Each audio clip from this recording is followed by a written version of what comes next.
Negotiation is fundamental in business, but with a changing business landscape prompted by the rapid development of technology, have the rules of arbitration changed? Steve, how has what people are negotiating changed and why? The way in which organisations will collaborate together through technological solutions has brought in a whole new way of examining value and the way in which value is managed and created within negotiations. Well, which industries would you say are most affected? Every single industry has been affected. So things which used to cost one value, or used to carry one risk, or used to provide a certain value opportunity have completely changed.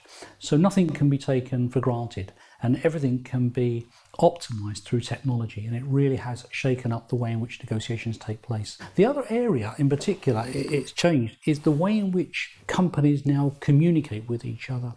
Very often a negotiation would be a combination of a phone call and a few meetings, where today video conferencing, emails continuously, online bidding environments have all changed the rate and pace of negotiations. Okay, so talk me through the value attributed to time, risk, convenience, and information in response to the benefits of technology. An example taking place over the course of the next month will be Airbus are in the process of negotiating the sale of 32 Airbus A380 aeroplanes. Had this been a deal that had taken place 10 years ago, the speed of bringing those aeroplanes to market would have been considerably longer. The nature of technology used within those aeroplanes would have been completely different, and the risks, the service levels, and the total cost of running those aeroplanes over a 10-year period would have been completely different. In other words, technology has changed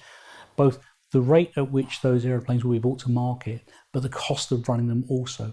So it changes the makeup and the relationships between the likes of, let's say for example Emirates and the likes of Airbus. Their relationship would have changed completely as a result of the way in which technology has influenced the buying, the selling, and the operation of that contract. You have said that technology is changing what's possible, what's expected, and what's traded, which is providing a new mix of variables featuring in all types of agreements. Give me examples. So if you take the case of logistical firms, where product and stock is being moved around the world, and the necessity to track and understand exactly where any singular item is at any given point in time, whether it's likely to be delayed, whether it will be delivered on time, and to what point.